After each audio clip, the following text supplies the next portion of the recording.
আজকে তোমাদের সাথে পটলের একটা নিরামিষ রেসিপি শেয়ার করছি। হাতে সময় কম থাকলে এইভাবে পটলের নিরামিষ রেসিপিটা করতে পারো। খেতে কিন্তু দারুণ সুস্বাদু হয়, সময়ও কম লাগে। এই রেসিপিটা করার জন্য এখানে আমি পটলগুলোকে এইভাবে কাট করে নিয়েছি।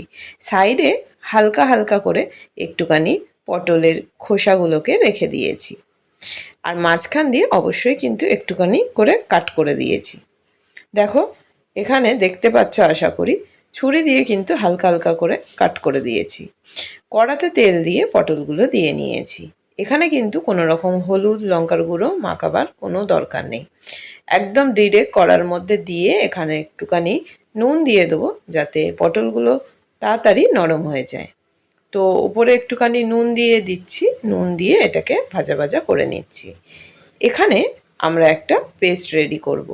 এর জন্য এখানে আমি কোকোনাট পাউডার নিয়েছি। এখানে কোকোনাট পাউডার 3 চামচ মতো নিয়েছি। আর এখানে যেটা দেব সেটা হচ্ছে, আমি চামচে করে মেপে মেপে দেখিয়েছি যাতে তোমাদের বুঝতে সুবিধা হয়। 2 চামচ এখানে সাদা সর্ষে নেব। আর দেখো, 3 চামচ নেব এখানে পোস্ত। সাদা সর্ষের জায়গা কেউ যদি মনে করো কালো সর্ষে ব্যবহার করবে, সেটাও করতে পারো। 3 চামচ পোস্ত নিয়েছি। আর একদম উঁচু উঁচু করে 2 চামচ এখানে দেব সাদা তিল। যে জিনিসগুলো দেয়া হচ্ছে সেগুলো অবশ্যই কিন্তু দেবে, কোনোটা কিন্তু স্কিপ করবে না। এটা নিরামিষ রেসিপি, এই মশলাটাই কিন্তু আমাদের মেন। তো আর দিয়ে দিচ্ছি এখানে কাঁচা লঙ্কা। কাঁচা লঙ্কাগুলো ধুয়ে নিয়েছিলাম পরিষ্কার করে। এটাই কিন্তু শেষ না, এখানে আরেকটা জিনিস মেশাচ্ছি। আগে এটাকে শুকনো ঘুরিয়ে নিয়ে এর মধ্যে মেশাচ্ছি 2 চামচ টক দই দিয়ে অল্প একটু জল দিয়ে ফাইন একটা পেস্ট করে নিয়েছি। তো পটলগুলো তোলার কোনো দরকার নেই, এর মধ্যেই কিন্তু এই পেস্টটা ঢেলে দিয়েছি। এই অবস্থাতেই এখানে দিয়ে দেবো সর্ষের তেল। আগে এখানে সর্ষের তেলটা দিয়ে নেব, দিয়ে তারপরে একসাথে কিন্তু এটা কষাবো। এখানে কেউ মনে করলে কাঁচা লঙ্কা চিরেও দিতে পারো। আমি যেহেতু অনেকগুলো কাঁচা লঙ্কা অলরেডি ব্যবহার করেছি, সেই জন্য আর আমি এখানে কাঁচা লঙ্কা চিরে দিলাম না। কিন্তু কেউ মনে করলে এখানে কাঁচা লঙ্কা চিরে দিতে পারো।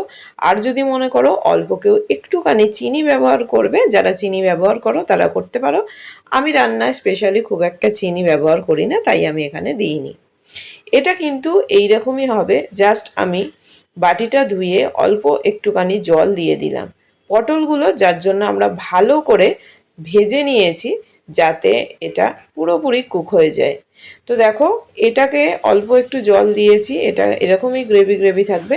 এটাকে জাস্ট ফুটিয়ে নেব ভালো করে। তো এটা দেখো, খুব তাড়াতাড়ি কিন্তু রেডি হয়ে যায়। রেডি হয়ে গেছে আমাদের পটলের নিরামিষ রেসিপিটি। ভালো লাগলো অবশ্যই কমেন্ট বক্সে জানিও যে কীরকম লাগলো। Thanks for watching.